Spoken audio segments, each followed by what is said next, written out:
Yo, welcome to the Ant-Man channel. It is Sunday the 12th of July 2015, and I'm your host, Ant-Man. I got an article in front of me here from WND.com under the column of Faith, and it is by Greg Corambos. It is WND Radio. Four Supremes alert America trouble is coming. That's as strong of a warning from as high a source as you can possibly get. Supreme Court justices, from left to right, Antonin Scalia, Clarence Thomas, Samuel Alito, and Chief Justice John Roberts. Now let's see what these guys have to say. America needs to prepare for a major governmental assault on religious liberty in the wake of the Supreme Court's marriage ruling.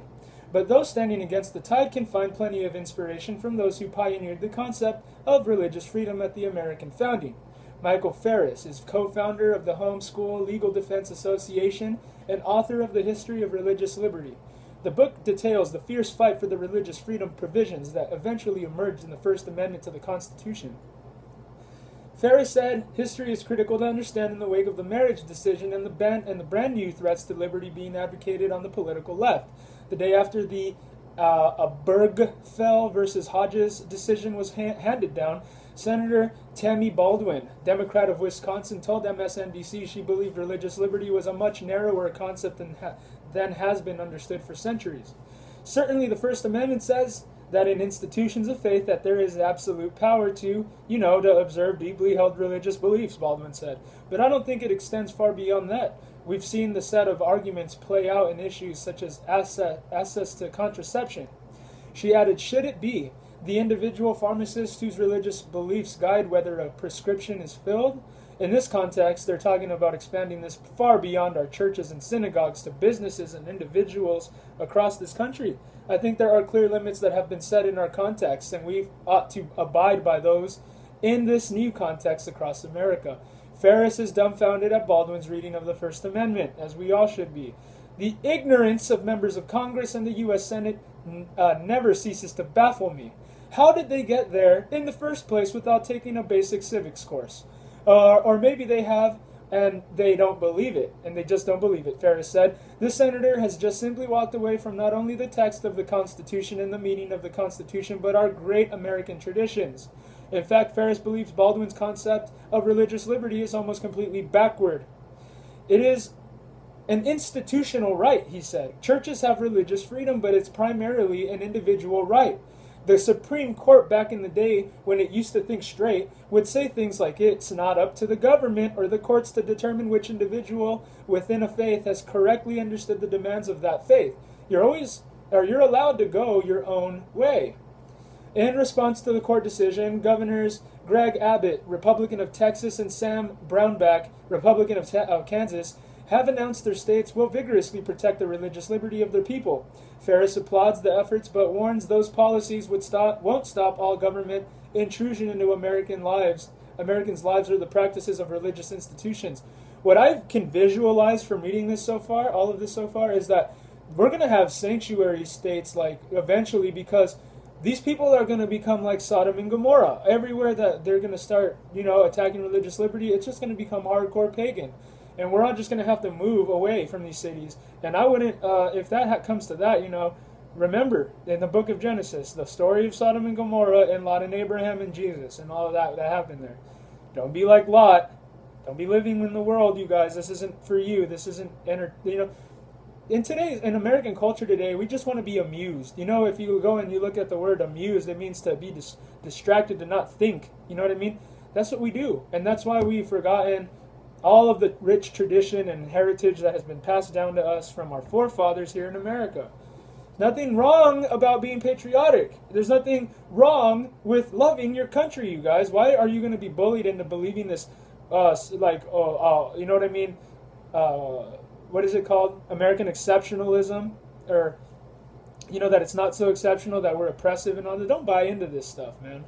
It's wrong to, in my opinion, to be a traitor to your own country. That's dishonorable. That deserves, in my opinion, what happened to Benedict Arnold. You know what I mean? This isn't light stuff.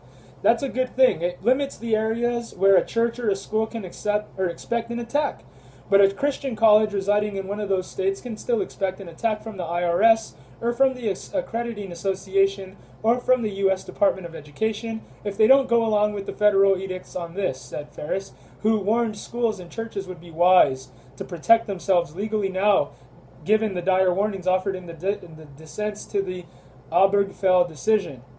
We have 4 justices on the Supreme Court effectively warning other religious institutions, you better do something about this because trouble is coming. I don't think that's an idle speculation, he said. That's about as strong of a warning from about as high a source as you could possibly get. Ferris expects the Religious Freedom Restoration Act to provide federal protection for Christian individuals and organizations, but only to the extent that Justice Anthony Kennedy acknowledges it. In the history of religious freedom, Ferris details the long, unlikely triumph of religious freedom in America's founding, just as in Europe, colonial America witnesses various denominations cracking down on others. Modern history textbooks credit Enlightenment thinking for the emergence of religious liberty in America. To Ferris, that's academic fantasy, and true scholars have actually debunked that notion. Absolutely. That is a lie going on out there, if you weren't aware of that the Enlightenment gave it. No. We've had, John Winthrop came on the Mayflower a long time ago and established that kind of stuff. That stuff was not, you cannot give the credit for that stuff to the Enlightenment. That stuff is actually opposed to everything that you hold dear as a Christian. The Enlightenment, New Age spirituality of our day is not a friend to Christianity. It is diluted. It is not a part of our worldview. It is man-centered stuff. It is hedonism. It is humanism. It's bad for you. It's not good spirituality. Ferris expects the Religious Freedom Act. I think I just read that. It's simply not true, he said. I lay out the historical evidence in great detail. One Harvard historian around the 1920s said the evidence that people who are indifferent to religion, that basically is the Enlightenment crowd, were the cause of religious liberty in an unsustainable argument. Is an unsustainable argument. There is simply no evidence for that point. Yeah, it's a lie. It's a bold-faced lie. He added, it was people who cared very deeply. It was grassroots kinds of Christians, fighting establishment kind of Christians who gave us religious liberty for everybody. The battle for religious liberty wasn't settled on the Mayflower. Well, that's true, though, but those were the ideas. Those ideas came from that stuff, though. It came from the heritage that was passed down here to America. Our Western heritage came from, if you will, Judeo-Christianity and the philosophy of the ancient, Greeks. Those are where we get our ways of thinking here in America.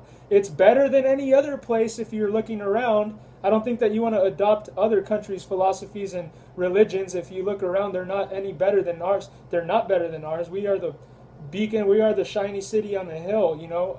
We're the last stand of freedom on this earth. Here is the freedom that everybody wants in this life here in America. And to protect that, you have to go back to first principles. You have to go back and study, and I would say a higher education type, like a liberal arts study, to know what kind of a place you live in and how to defend your liberty here. It's important to you. It should be important to you. Protections for the free exercise of religion were anything but guaranteed in America. Ferris said the colonial government of Virginia teamed with the Anglican Church to punish dissenters as late as the 1770s. In 1776, Virginia's Declaration of Rights became the first declaration of religious liberty anywhere in the world. In 1789, Congress approved the Bill of Rights and sent them to the states for approval. That same year, the French Revolution unfolded. The upheaval in the two countries has long been compared, especially as the U.S. moved forward with stability and France subsequently endured the Reign of Terror and the Napoleonic era. Ferris said there are key reasons for the very different results of revolutions rooted in freedom, including America's much deeper respect for personal religious liberty and vastly different views about the nature of man. It's in the preamble of the Constitution and the Bill of Rights, you guys. The preface is the thing that the liberals and the progressives hate the most, because it says we have these rights because they're given to us by God, and that they are unalienable rights, that no one has the right to dictate over you unless they have your consent. So that's how the Constitution has worked.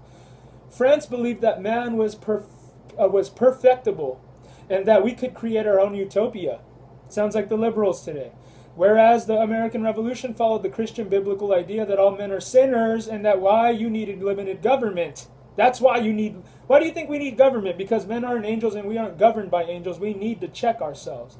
We're not perfect. We are exiting out of a state of nature, as John Locke said, and we're entering into a society where we all give the government the right to go out and to execute judgment. That the soldier does not bear the sword in vain, that the police officer does not carry a gun for no reason. God has put him there to punish evildoers. So when you see the culture hating the peacemakers, what does that tell you?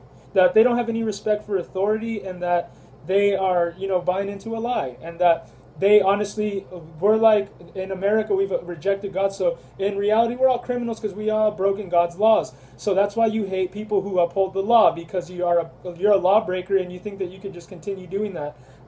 You might get away with it in this life, but guarantee you that the next life, it's going to matter what you did in this life. And I would be a wise person if I chose to do what is good in the eyes of God, to fear and revere, reverently, and worshipfully fear him. You know what I mean? It's not a fear that, I'm going to hell. It's more of a fear like, if I don't do what God says, it's not for my benefit. It's going to be to my disaster. Because God's good God, and he doesn't tell you to do anything that's not beneficial or profitable unto you. He's not looking to hurt you. He's looking to bless you. So people are just really, really brainwashed in our days. It's sad, but it's true. France believed that man was perfectible. So, okay, we say that, or we already read that. That's why you needed limited government, because you can't trust any man in government to rule faithfully forever, he explained. Only Jesus Christ can be lawgiver, judge, and king. If you try to give those three things to a man, do you understand the ramifications that are going to come with that? We are going to be under a dictatorship. If you ever gave one man that much power, you don't think that he would use it to oppress you? Ha! You're naive if you think that. You're a liberal progressive, and you're typically like one of those people that you just have an absolutely diluted view of man. And, it's funny that we say things like it's inhumane when we see like a baby getting bashed on a rock or something. No, it's actually humane because it's in our nature to be evil. It's not in our nature to do good.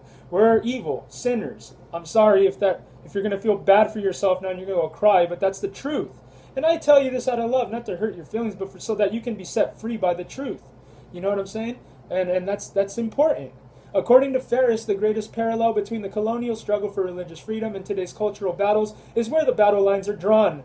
Religious freedom was not championed by the ruling class. And let me tell you something, you guys. This stuff is serious, because this is what wars start over. And I'm not saying that casually or candidly. I'm not trying to say that back offhandedly. That is a serious, profound statement, that these things are what leads to war, and that this is all by design, because people want to try to reinterpret the Constitution and whatnot, and we have to defend the correct interpretation of the Constitution, because that is what defends us all from our corrupt, criminal, out of control government today. That's what's going to protect you, is knowing your constitutional rights.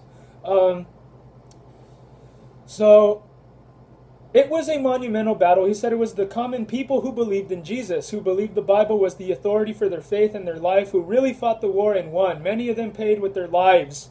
And let me tell you something, you guys. God never needed a majority. He used Gideon. He can use you and me, the people that probably think we're not so tough and not so smart.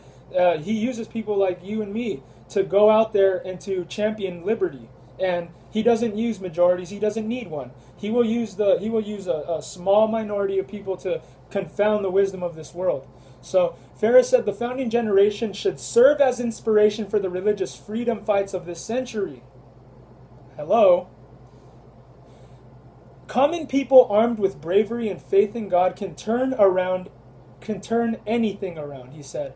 I've seen it in my own life through the homeschooling movement. We were outnumbered and outgunned by the teachers' unions day after day after day. We won battle after battle after battle because we were common people armed with the Constitution of the United States and belief in the Word of God. Remember, you guys, our founding fathers were fighting the empire of their day that were trying to pretty much punk them, you know what I mean? And tax them and not allow them to start their own colonies and all this stuff, to start their own government. Remember what it says. Like, it says that the King of England has done this and that and whatever. We're not gonna put up with it. The Spirit of God that He has given you is not a spirit of fear, but of power, a sound mind, and of love. You guys. I know I didn't quote that right, but come on. God bless.